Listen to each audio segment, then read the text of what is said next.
Sher Singh lived in a hilly village named Laldwani with his parents and younger brother Kunwar.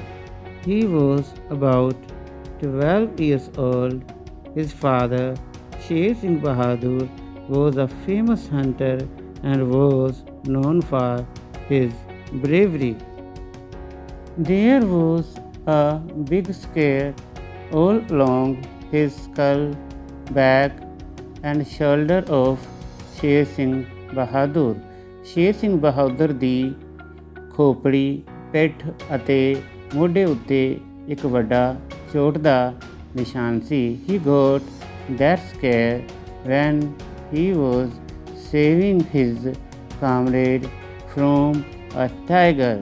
ਉਸ ਨੂੰ ਇਹ ਚੋਟ ਦੇ ਨਿਸ਼ਾਨ ਉਦੋਂ ਲੱਗੇ ਜਦੋਂ ਉਹ ਆਪਣੇ ਇੱਕ ਸਾਥੀ ਨੂੰ ਚੀਤੇ ਤੋਂ ਬਚਾ ਰਿਹਾ ਸੀ। One day, Sher Singh's younger brother Kunwar lay ill with pain. ਇੱਕ ਵਾਰ ਸ਼ੇਰ ਸਿੰਘ ਦਾ ਛੋਟਾ ਭਰਾ ਕੁੰਵਰ ਬਿਮਾਰ ਹੋ ਗਿਆ। Their father was away from their village with a party of hunters. ਉਸ ਦਾ ਪਿਤਾ ਪਿੰਡ ਤੋਂ ਦੂਰ ਸ਼ਿਕਾਰ ਵਾਲੀ ਪਾਰਟੀ ਨਾਲ ਗਿਆ ਹੋਇਆ ਸੀ। All the men of the village had joined the party as beaters, so no men were there in the village. ਕਿਉਂਕਿ ਪਿੰਡ ਦੇ ਸਾਰੇ ਵਿਅਕਤੀ ਸ਼ਿਕਾਰ ਵਾਲੀ ਪਾਰਟੀ ਨਾਲ ਢੋਲ ਵਜਾਉਣ ਗਏ ਹੋਏ ਸਨ, ਇਸ ਲਈ ਪਿੰਡ ਵਿੱਚ ਕੋਈ ਵੀ ਵਿਅਕਤੀ ਨਹੀਂ ਸੀ।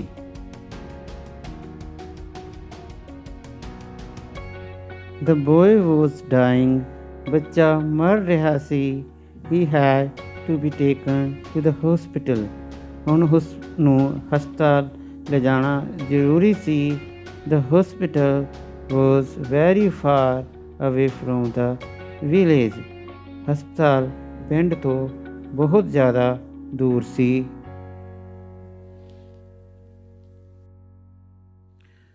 Sher Singh's mother feared that Kunwar might also die as her other children died of cholera and influenza.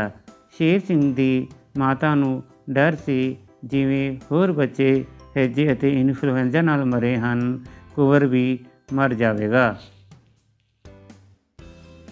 ਸ਼ੇਰ ਸਿੰਘ's mother could not take him to hospital. Sher Singh ਦੀ ਮਾਂ ਉਸ ਨੂੰ ਹਸਪਤਾਲ ਨਹੀਂ ਲਿਜਾ ਸਕਦੀ ਸੀ because she had to take care of cattle and work on land. ਕਿਉਂਕਿ ਉਸਨੇ ਪਸ਼ੂਆਂ ਦੀ ਦੇਖਭਾਲ ਕਰਨੀ ਸੀ ਅਤੇ ਖੇਤਾਂ ਦਾ ਕੰਮ ਕਰਨਾ ਸੀ। Sher Singh saw the death in his brother's eyes. ਸ਼ੇਰ ਸਿੰਘ ਨੇ ਆਪਣੇ ਭਰਾ ਦੀਆਂ ਅੱਖਾਂ ਵਿੱਚ ਮੌਤ ਵੇਖ ਲਈ ਸੀ and at once decided to take him to the hospital. ਅਤੇ ਹਸਪਤਾਲ ਜਾਣ ਦਾ ਫੈਸਲਾ ਲੈ ਲਿਆ। Sher Singh was too young to carry his brother on his back. Sher Singh ਇੰਨਾ ਛੋਟਾ ਸੀ ਕਿ ਆਪਣੇ ਛੋਟੇ ਭਰਾ ਨੂੰ ਆਪਣੀ ਪਿੱਠ ਉੱਤੇ ਉਠਾ ਨਹੀਂ ਸਕਦਾ ਸੀ। So his mother made a sling with a sari. ਇਸ ਲਈ ਉਸ ਦੀ ਮਾਂ ਨੇ ਸਾੜੀ ਨਾਲ ਇੱਕ ਝੂਲਾ ਬਣਾਇਆ and put Kunwar in it ਅਤੇ ਇਸ ਵਿੱਚ ਕੁੰਵਰ ਨੂੰ ਪਾ ਦਿੱਤਾ। With the help of this sling, Sher Singh carried Kunwar on his back ਅਤੇ ਇਸ ਝੂਲੇ ਦੀ ਸਹਾਇਤਾ ਨਾਲ ਕੁੰਵਰ ਨੂੰ ਸ਼ੇਰ ਸਿੰਘ ਆਪਣੀ ਪਿੱਠ 'ਤੇ ਬਿਠਾ ਕੇ ਲੈ ਗਿਆ। Sher Singh started his journey for the hospital in the evening. ਸ਼ਾਮ ਦੇ ਵੇਲੇ ਸ਼ੇਰ ਸਿੰਘ ਨੇ ਆਪਣੀ ਯਾਤਰਾ ਹਸਪਤਾਲ ਲਈ ਸ਼ੁਰੂ ਕਰ ਦਿੱਤੀ। It was an 80 kilometre long journey. ਇਹ ਲਗਭਗ 80 ਕਿਲੋਮੀਟਰ ਲੰਬੀ ਯਾਤਰਾ ਸੀ। He entered the dangerous jungle at night. ਰਾਤ ਵੇਲੇ ਉਹ ਖਤਰਨਾਕ ਜੰਗਲ ਵਿੱਚ ਦਾਖਲ ਹੋਇਆ। The jungle was full of wild animals. ਜੰਗਲ ਜੰਗਲੀ ਜਾਨਵਰਾਂ ਨਾਲ ਭਰਿਆ ਹੋਇਆ ਸੀ। Sher Singh crossed the jungle without any difficulty। ਸ਼ੇਰ ਸਿੰਘ ਨੇ ਜੰਗਲ ਬਿਨਾਂ ਕਿਸੇ ਮੁਸ਼ਕਿਲ ਨਾਲ ਪਾਰ ਕਰ ਲਿਆ। But he was feeling tired। ਪਰ ਉਹ ਥੱਕਿਆ ਮਹਿਸੂਸ ਕਰ ਰਿਹਾ ਸੀ due to the load of his brother on his back, ਕਿਉਂਕਿ ਉਸਦੀ ਪਿੱਠ ਉੱਤੇ ਉਸਦੇ ਭਰਾ ਦਾ ਵਜ਼ਨ ਸੀ। Sher Singh had to cross two rivers to reach the hospital। Sher Singh ਨੂੰ ਹਸਪਤਾਲ ਪਹੁੰਚਣ ਲਈ 2 ਨਦੀਆਂ ਪਾਰ ਕਰਨੀਆਂ ਸਨ। ਐਟ ਦ ਫਸਟ ਰਿਵਰ, ਪਹਿਲੀ ਨਦੀ 'ਤੇ Sher Singh saw elephants roaming on the banks of the river. Sher Singh ਨੇ ਨਦੀ ਦੇ ਕੰਢੇ ਹਾਥੀ ਘੁੰਮਦੇ ਹੋਏ ਵੇਖੇ। He was terribly afraid of elephants. ਉਹ ਹਾਥੀਆਂ ਤੋਂ ਡਰ ਗਿਆ। But soon the elephants disappeared। ਪਰ ਜਲਦੀ ਹੀ ਹਾਥੀ ਚਲੇ ਗਏ, ਅਲੋਪ। It was a shallow river. ਇਹ ਨਦੀ ਖੋਖਲੀ ਸੀ, ਇਸ ਤੋਂ ਭਾਵ ਇਸ ਵਿੱਚ ਪਾਣੀ ਬਹੁਤ ਹੀ ਘੱਟ ਸੀ। And the stones in the river were slippery. ਇਸ ਨਦੀ ਵਿੱਚ ਜਿਹੜੇ ਪੱਥਰ ਸੀ ਉਹ ਫਿਸਲਣ ਕਰਨ ਵਾਲੇ ਸੀ। So he had to go slowly. ਇਸ ਲਈ ਉਸਨੂੰ ਇਸ ਨਦੀ ਵਿੱਚ ਹੌਲੀ ਹੌਲੀ ਚੱਲਣਾ ਪਿਆ। The second river was in flood। ਦੂਸਰੀ ਨਦੀ ਵਿੱਚ ਹੜ੍ਹ ਆਇਆ ਹੋਇਆ ਸੀ। And the bridge was broken। ਅਤੇ ਉਸਦਾ ਪੁਲ ਵੀ ਟੁੱਟਿਆ ਹੋਇਆ ਸੀ।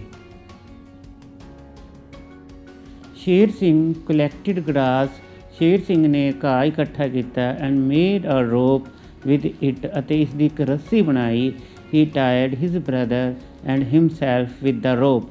ਅਤੇ ਇਸ ਰੱਸੀ ਨਾਲ ਆਪਣੇ ਆਪ ਨੂੰ ਅਤੇ ਆਪਣੇ ਭਰਾ ਨੂੰ ਬੰਨਿਆ।